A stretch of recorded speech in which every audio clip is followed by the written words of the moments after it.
Біздің ауыл салық салғанның иығында отырған. Шілденің дәл ортасы болса да, бұл жерде қоңыр салқын, бұлтсыз күндері тамылжыған тамаша мезгіл басталушы еді. Не ыстық емес, не суық емес жайлаудың жайма-шуақ сәтінде төбеңнен көкпеңбек болып төңкеріліп тұрар аспанға қарағайдың бүршігін лақтырып ойнайсың. Қанша құласаң ауырсынбайтын, қанша аунасаң жапырылмайтын, күлтеленген күреңсе балапан табанымызға кілемдей жұмсақ тиюші еді-ау. Теңіз бетінен қаншама биік болғанымен, осы салық салғанның кез келген жерінен жер ошақ қазсаң, көлкілдеген су шыға келетін. Әсіресе жаңбырлы күндері қырдан құлаған бұлақ лайсаңға айналып, шошайтып қарағай бөренеден қиып салған үйлердің мазасын кетіретін.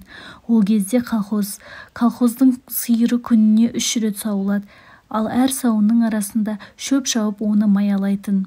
Кешке тіпті түні бойы сепараторға сүт тартып май шайқайтын, шаршау дегенді білмейтін қыз-келіншектер соғыс жылынан кейінгі бейбіт күннің шуағына жылынып сызылта ән салатын. Тау арасында жылтылдап от жағып, ән шырқағанда лаулаған жалын бақсыдай тілін жалаңдатып, күй шертіп, тау-тасты күңірентіп тұрғандай әдемі сезілуші еді-ау. Біздер балалар күні бойы өгіз үйретіп, бұзау жаямыз, 3 уақ сиыр сауғызамыз, ымырт үйірле алтыбақан құрған азаматтардың маңайында арпалысып, тиіп қашып, олардай шулап ойнап жүргеніміз. Біздің ішімізде менен 2-3 жас үлкендігі бар Тортай атты бала болушы еді. Әке-шешеден тым ерте айырылып, алыстан қосылар аталастарының есігінде жүретін. Қой аузынан шөп алмас жуас, құлағының сәл мүкісі бар. Бала болып көп ойнамайтын жасқаншақ еді. Бәрімізден гөрі ерекшелігі таңертеңнен кешке дейін бас алмай кітап оқи беретін. Қолына не тисе соны талғамсыз оқитын Тортай ортамыздағы білгішіміз, аузымызды ашып тыңдар абызымыз сықылды. Тортай әсіресе мені жақсы көрді. Жанынан бір елі қалдырмайтын. Әкем ферма меңгерушісі, үйде ішім-жем мол, ит басына іркіт төгіліп жатушы еді. Шешемнің қолынан 1, жолынан 2 алып, әр күн сайын Тортайға таситынмын. Ол мені алдап, тамақ үшін дос болмайтын. Қайта мен аш жүргенім жоқ, әкеле берме деп ұрсатынды. Өз бейілімен көңіл хошы болмаса, ләм деп аузын ашпайтын, әрі құлағы қақас еститін болған соң әңгімеге зауқы бола бермейтін. Тек менімен ғана оңаша сәттерде ағыл-тегіл әңгіме құрушы еді. Бір күні мен Тортайды көп іздеп әрең таптым.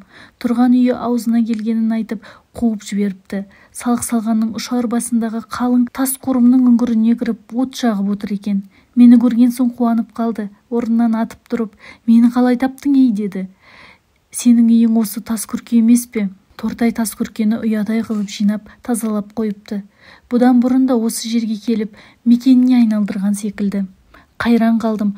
Ағаштан қиып нар жасап үстіне шөп төсеген. Өзіне тиесілі кітаптар әбден көп оқылғандықтан жемтір болып бір бұрышта жинаулы тұр. Төр алдында ешкінің терісі төселген. Қарағайдың жуан кеспелтек шәркесінен стол жасап, майшам қойыпты. Тастан қаланған жер ошақта маздап жанған от, сіркіреп жаңбыр жауды. Үңгірге су тимейді екен. Күн бұлтты болған соң ба, ымырт ерте үйіріліп, көз байлана бастады. Үйден ұрлап алып шыққан нан мен ірімшікті столдың үстіне қойдым. Нардың шетінде жалаң аяғын салбыратып, үнсіз отырған Тортай рахмет деді. Үні біртүрлі көңілсіз, қарлығыңқырап шықты. Ешкім жоқта жылаған секілді. Оттың сәулесі тиген көзі қызарып, домбығып тұр еді. Әке-шешең іздеп жүріп, үйіңе қайт, қорықсаң мен шығарып салайын деді Тортай. Әке-шешең деген сөзді қырсығып айтқандай болды. Ал әке-шешемнің тірі жер басып жүргеніне мен кінәлі емес едім. Сенің жаныңа жата кетсем қайтеді дедім, оттың шаласын сырып.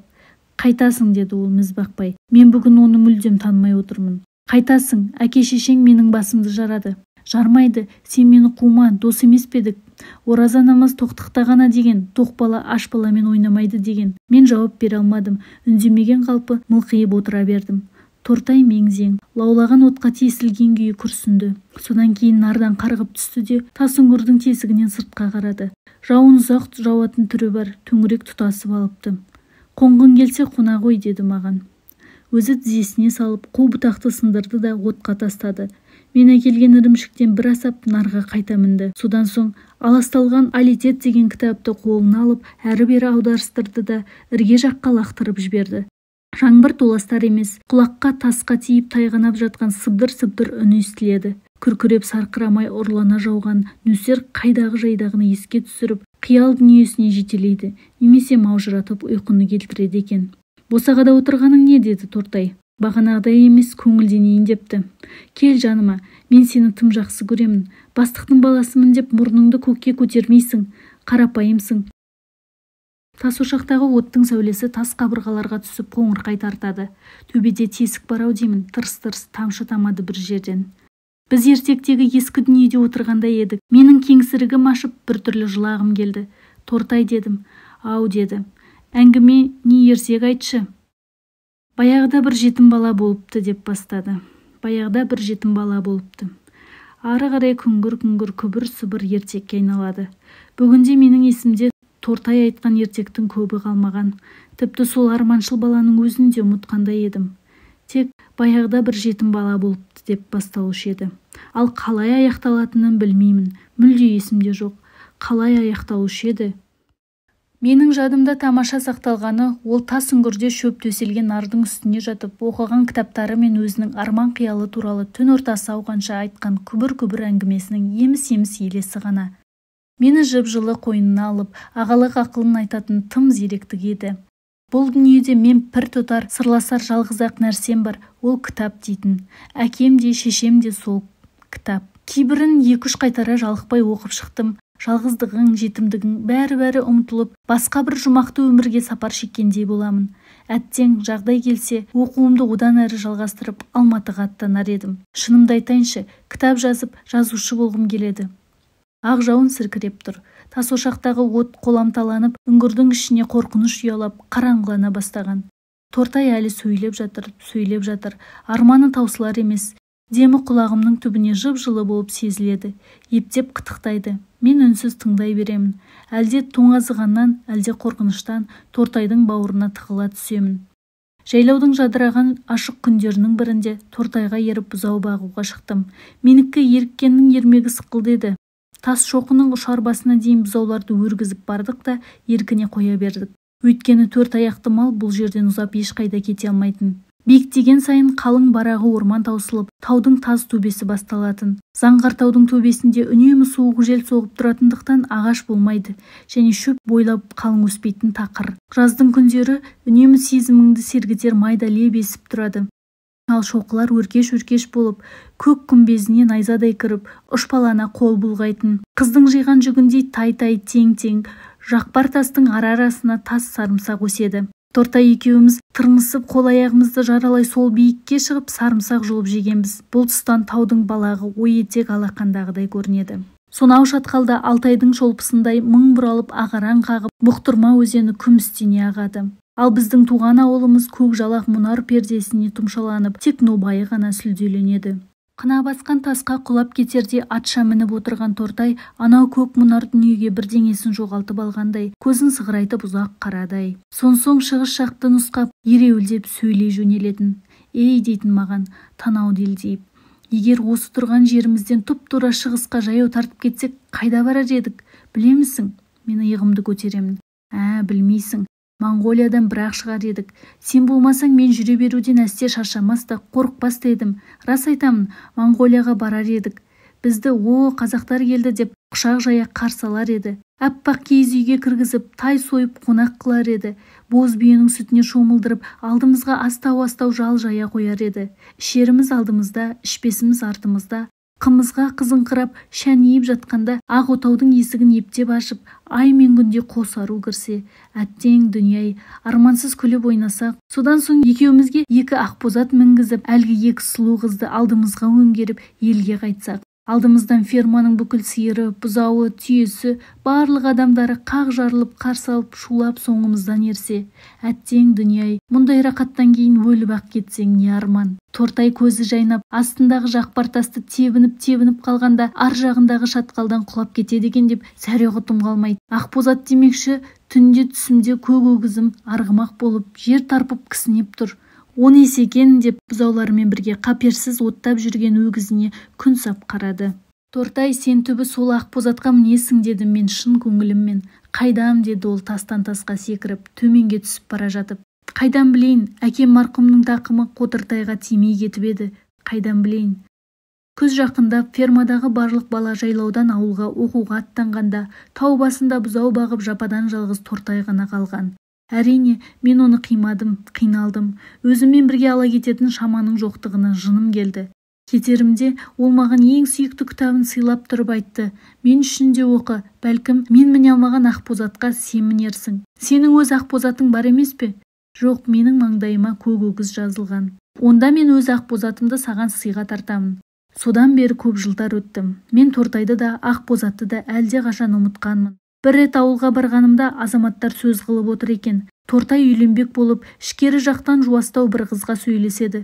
Сонда қыз: жеке басыңды қорламаймын. Мен көндім, бірақ жаман жақсы болса да әке-шешем бар, солардың ықыласынсыз кете алмаймын. Өзің алдарынан өтіп қайт деген екен. Содан Тортай атына міне шауып қыздың үйіне барады. Сәлем алысқан соң қалыңдықтың әкесі: кімнің баласысың, шырақ, деп жөн сұрағанда құлағының мүкісі бар Тортай ұқпай қалып: малдан келдім ата, деп қойып қалса керек. Ха, шал саңырауға қызымды бермеймін деп ит қосып қуып салыпты. Елге енді бір рет барғанымда естідім. Тортай үйленген, 2-3 баласы бар, қой бағады екен. Былтыр жазда демалыс алып ауылға тағы бардым. Әкемнің 4 бөлмелі бау-бақшалы үйінде еркін сайрандап, тойып жеп, тасыраңдап жүрмін. Шешем бәйек болып: не ішесің, не жейсің құлыным, дейді зыр жүгіріп. Түске жақын жұп-жұмсақ диванның үстінде шалқамнан түсіп серейіп газет оқып жатыр едім. Алдыңғы бөлменің есігі әндетіп ашылды да әлдекім кіргендей болды. Көрші қолаңның бірі шығар деп аса мән бере қойғаным жоқ. Әйтеуір шешеммен сөйлесіп отырды. Әңгіме күңгірлеп, еміс-еміс естіле берген соң есіме баяғы бір қоңыр үн түсіп, еріксіз құлағымды түрдім. Келген Тортай екен. Тәте, айып етпеңіз, әншейін Орашқа амандасайын деп өзімсініп келіп едім. Ол ұйықтап жатыр, деді шешем. Оятпай-ақ қоялық, төрге шық, отыр. Жоқ, о не дегеніңіз, тәте, рахмет, маған осы босаға да жетеді. Әншейін Ораш келді деген соң амандасайын деп, баяғыда бала кезде бірге өстік, талай рет бұзау жайып едік. Енді міне елге танылған азамат болды. Айып етпеңіз, мен қазір кетемін, тәте. Ораш келді деген соң жалғыз ұлың ғой, Құдай қуат берсін. Бізді қойшы, біз ондай үлкен кісілердің садағасымыз ғой. Рахмет, тәте, рахмет. Төрге шықпай-ақ қояйын. Осы жерде отырып ақ тамақ ауыз тиейін. Осы құрғырды жақпаса да баз-базында ішіп қоятыным бар. Ал тәте, Орашың аман жүрсін, атағы аспандай берсін. Қол қойдырып алайын деп мына кітабын қойныма тыға келіп едім. Тағы да соғармын. Малдан қол тие бермейді. Қыстай жем деген тор атты управляющий алып қойған. Тәте, 1000 салса бір баспайтын тағы бір тырақысын берді. Саған осы да жетеді. Тор атты озат шопан мінеді, дейді. Ал кеттім, рахмет, тәте. Келді, кетті деп сөге жамандамаңыз.